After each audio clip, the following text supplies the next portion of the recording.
Many of them have. Most of the silver miners are still way behind, but they're accelerating. Like SIL, the ETF of the silver miners, is at a point of breakout versus GDX, meaning which do I buy, the gold miners, GDX, or SIL, the silver miners? I would suggest silver miners because there's more slingshot effect there likely, meaning further percent gain than GDX will produce over the coming year or so.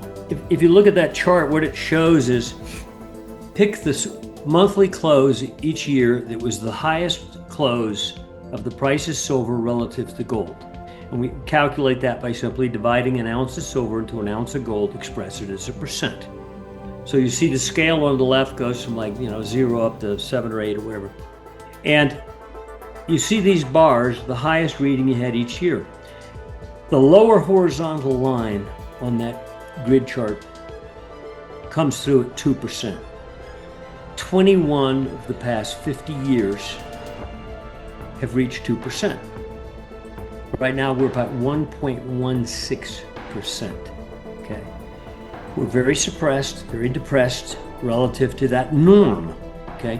And in bull trends, when silver gets going relative to gold, like 79 to 80, 2010, 2011, the spread got up to 3.5%, and back in the 1980, got up to 6% plus. Okay, so just getting to a routine, been there before 21 times in the last 50 years, many of those years not even bull trends, I'd go to 2%. Well, that's nearly a double of the current valuation of silver to gold. What usually happens is when that spread breaks out, and you can't measure it that well on that graph we're looking at. But when we take it down to week action or monthly close to monthly close, and we do an oscillator, a momentum study of the spread, not just looking at the spread, we can see a breakout level not far above where we are right now that says we're going to gush. We're headed sharply toward it. In fact, since April, the silver gold spread has shot up pretty nicely. Silver is much more in the year than gold is, by the way. So it's catching up. But there's a breakout level on that spread that says, I'm going to launch.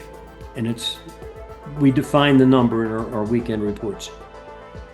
Once you trigger that, you're going to gush up at least to that 2% level.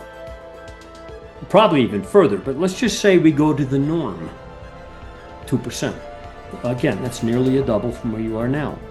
Well, if gold went dead sideways at 4,000, let's say, and silver went to 2%, you do the math, okay, $80. If silver goes to its norm, gold goes to its normal 8-fold bull trend, and let's say it goes to 8,000, which it's done twice before, remember, in terms of ratio.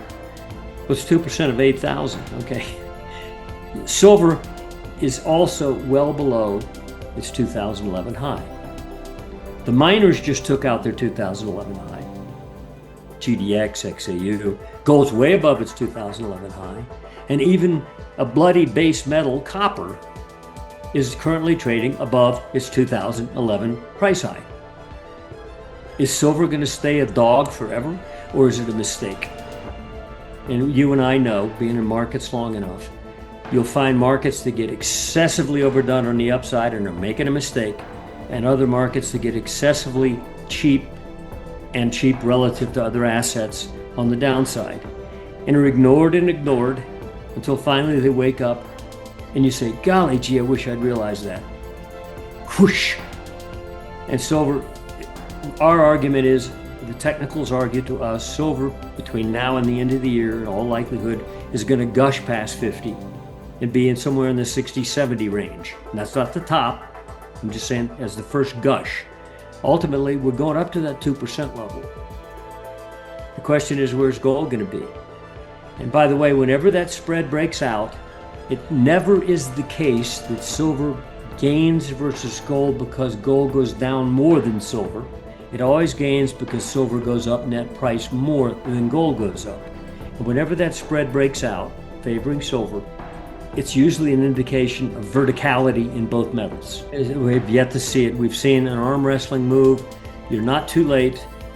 Now, there will be a point where the volatility and the price swings will be even more dramatic, but we're not at that point. We're at the point now where the gusher, I think, is going to occur. The gusher that takes silver into a new reality and suddenly smacks investors in the face, and they say, golly, silver just took out its two old highs, which are relics, really, in terms of how far back in time and the real dollar value of silver in 1980. If it was 50, this many decades later, its real dollar value would probably be 200, okay, just to match that high.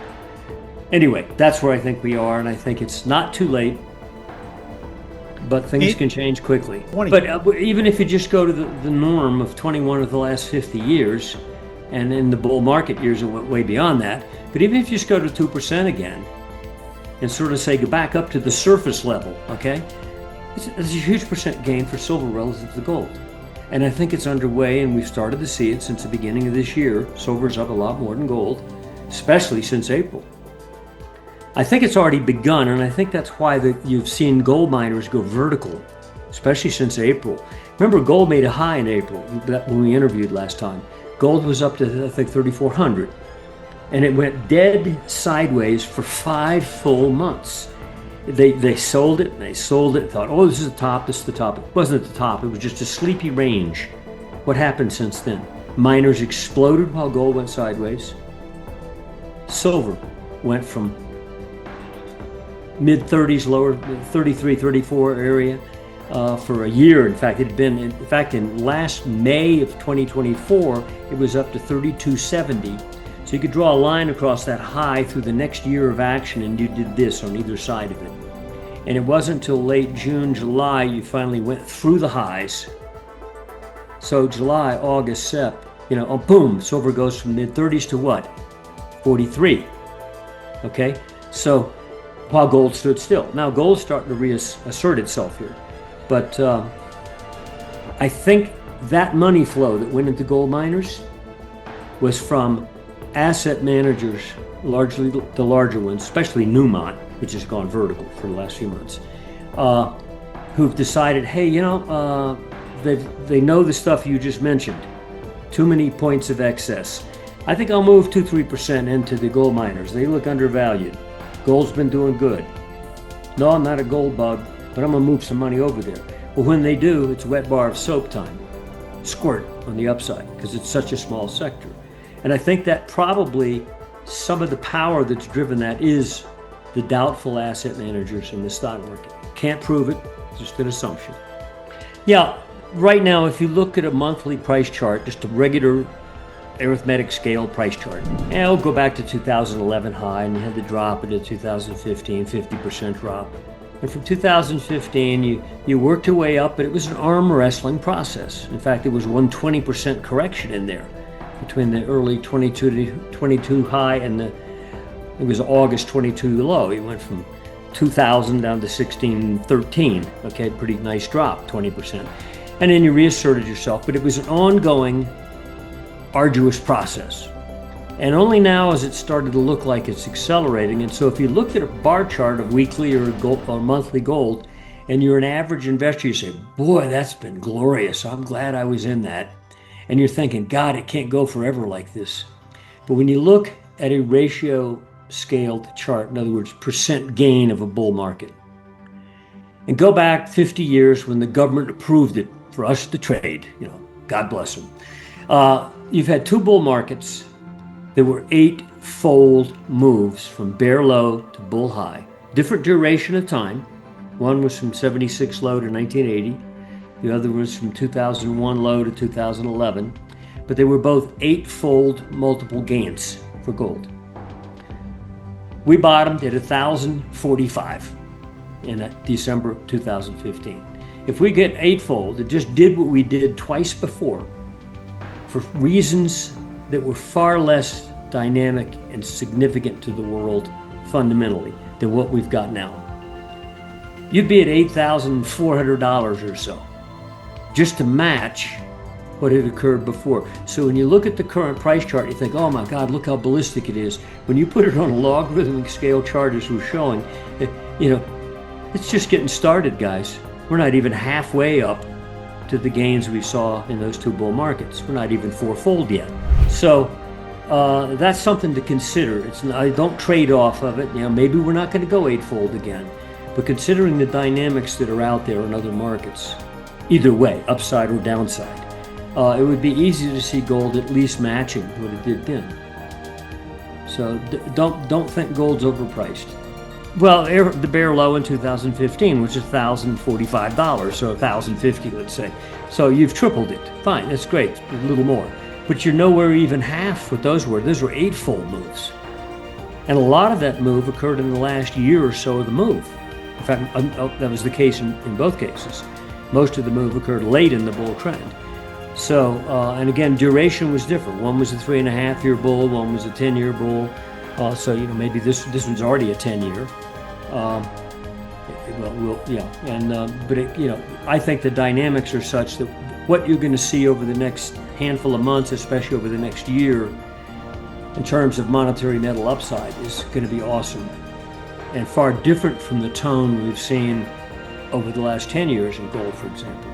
Well, they're late, but on the other hand, it's a reality. Do I get in or not? I suggest yes. Our preference, well, especially when you look at gold miners. Gold miners, we don't have any charts on this, but relative to gold, the valuation of, for example, the XAU index, which has been around since the 1980s. The 1980s, 90s, and into 2000, like up until about 2007 or 8, it was trading at either side of about 25% of the price of gold. In other words, divide XAU price into gold, it was about 25% of the price of an ounce of gold. It would oscillate above and below there. In fact, the low end of that multi-decade range was about 17.5%. So let's remember that. In fact, when you see the spread chart, if you have one, we publish it routinely. Let's call that resistance now. In other words, if you ever get back up there, you bump your head on it. Okay, where is gold right now? It's like pushing up toward, it's at 7.6, 7.7%, I think, right now, XAU divided into an ounce of gold. So you could double and a half the miners right now on a relative price basis just to get to the underside of the prior multi-decade valuation that they used to have. So they are a vastly underpriced category of the monetary metals. And I think somebody's woken up and said, hey, this is cheap, low risk, I'm in. And that's why you've seen them get goosed. But even getting goosed to where they are, for example, GDX or XAU, just recently, the last few weeks, have taken out the 2011 price hike. Gold did that, when it took out 1920. So they're just catching up.